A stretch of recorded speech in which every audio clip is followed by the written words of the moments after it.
Tabi may sasakyan! Muntikan na ako dun ah.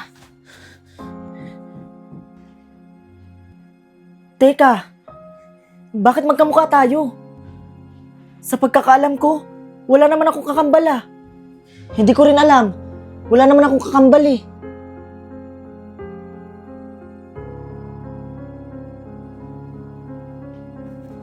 Mami, Daddy, siya nga po pala si Justin, yung kinikwento ko po sa inyo na nagligtas po sa akin.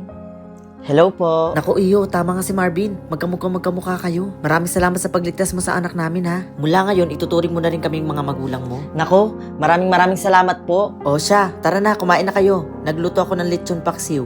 Lechon paksiw? Hala, paborito ko po yun. Dahil allergic si Marvin sa lechon paksiw, anak, pinaglutuan kita ng adobo. Yun, akala ko nakalimutan mo na yung paborito ko, Mami. Marvin, puro ka na lang cellphone. Tumulad ka sa kapatid mo. Masipag mag-aral, kaya mataas ang grado. Hindi ko siya kapatid. Kaya pwede ba wag niyo akong ikinukumpara?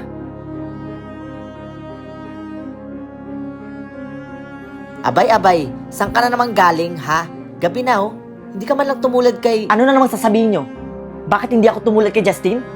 Tsaka si Justin mas mabait kaysa sa akin? Marvin, wala namang ganong ibig sabihin si Daddy. Manahimik ka? Alam mo, dapat hindi na lang kita dinala dito eh. Kasi simula nang dumating ka, nakalimutan na nila yung tunay nilang anak.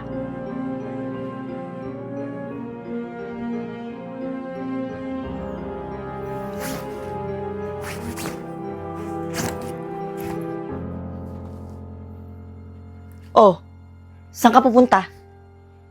Aalis na ako dito para wala ka ng problema. Magbihis ka. Samahan mo ko. May pupuntahan tayo. Saan tayo pupunta? Sa party ng friends ko. Bilisan mo. Guys, let's play the game. Spin the battle. Justin, sali ka? Talaga?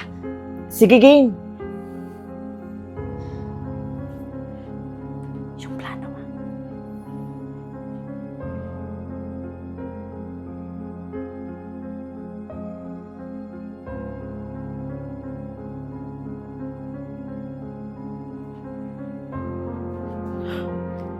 Oh, ikaw na Justin. Truth or dare? Dare. Sige, I dare you na magkulong ka dun sa kwarto, dun sa may third floor for 1 hour. Yun lang? Game.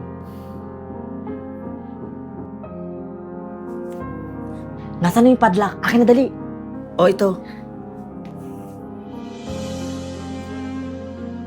Marvin, bilisan mo. Baka may makakita sa atin.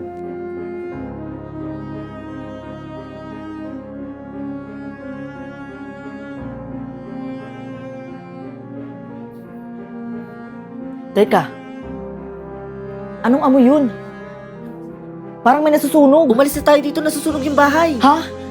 Teka si Justin. Huwag mo nang intindihin yun. Di ba yun naman yung gusto mo? Yung mawala siya? Hindi. Kailangan ko balikan si Justin. Teka, Marvin. Anak, nasa si Justin? Mami, Daddy. Anak, nasa si Justin? Ba't di mo kasama? Mami, Daddy, sorry po. Sobrang lakas na po ng apoy sa loob. Hindi ko na naligtas si Justin. Ano? Siguro kung nakaligtas si Justin, anak, marami na naman yung makakain na lechon paksiw. Wow, lechon paksiw. My favorite. Ha? Anong paborito? Di ba anak, hindi ka kumakain yan kasi allergic ka dyan?